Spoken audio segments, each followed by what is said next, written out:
welcome. Today I'm going to make for you all some flour parsad, and to make this recipe these are the ingredients you'll need.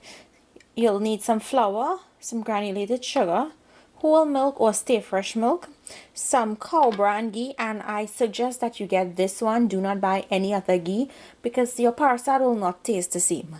This is the secret to a true Trinidadian parsad. You'll need some raisins or sultanas, whatever you want to put, some fresh ginger, and some ground cardamom or elychee powder. So let's get started on putting this together. You will find a complete list of ingredients with the measurements down below in the description box. First thing you want to do is put your milk into a small saucepan. Add your sugar to your milk, and you can put as much or as little sugar as you want. So you can make this as sweet as you want. If you're diabetic, you don't have to use all the sugar that I put. You just want to mix this in so it dissolves, and you're going to leave this on low heat. Let it take its time and heat up. Next, you're going to add your ghee to your pot. And I'm starting off with a cup of ghee. Now, depending on when I put the flour in, I'll decide if I want more ghee. So always make sure you have extra ghee on hand.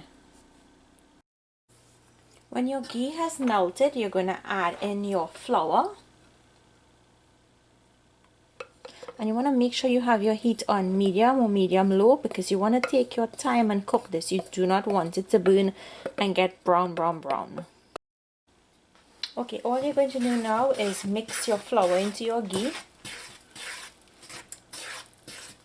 Okay, so you see how thick this flour and the ghee got? It needs a little more ghee. So I'm just going to add probably about a half of a cup. So I'm just adding in a half of a cup of ghee extra because the flour really needs it. And mix again.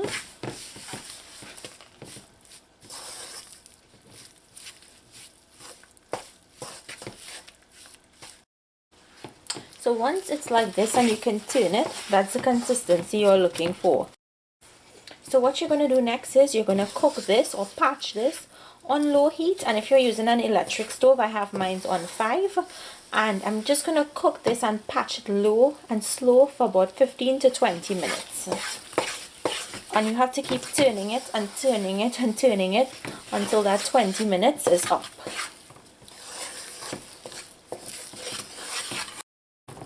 Okay, so my flour has finished patching and it took 20 minutes.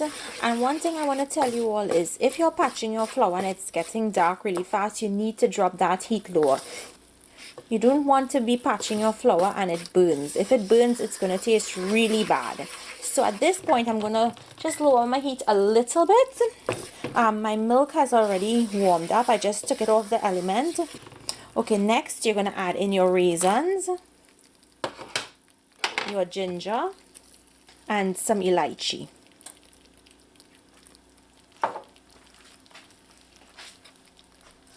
Give this a mix to combine.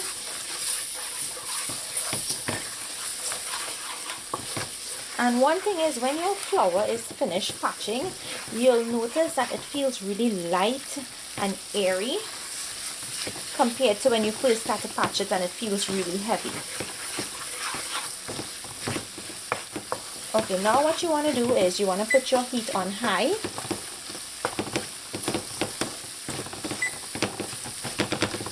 Because when we throw that milk in, we want it to absorb as quickly as possible.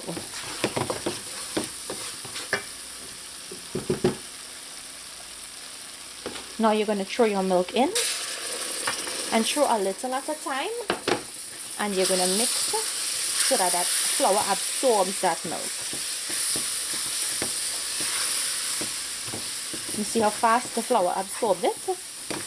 And you put your heat on high because you don't want it to turn into porridge.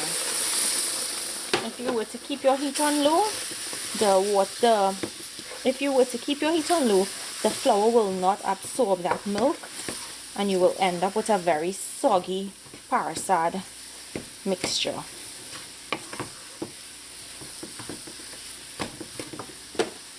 I'm going to add the rest.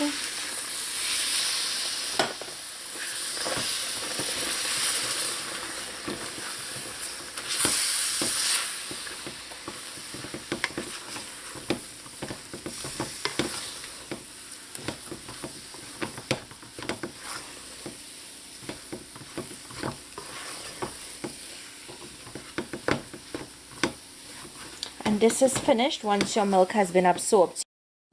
Can you all see how nice and fluffy my Parsad looks? This is such an easy recipe. If you guys follow along exactly how I showed you all will get the best Parsad ever. I promise you. So here you have it, my flour Parsad recipe. And Lisa, this one is for you. I hope you guys try this recipe. Make it and let me know down below if you like it. Thank you all for watching, and I'll see you all another day with another one of my recipes. Enjoy!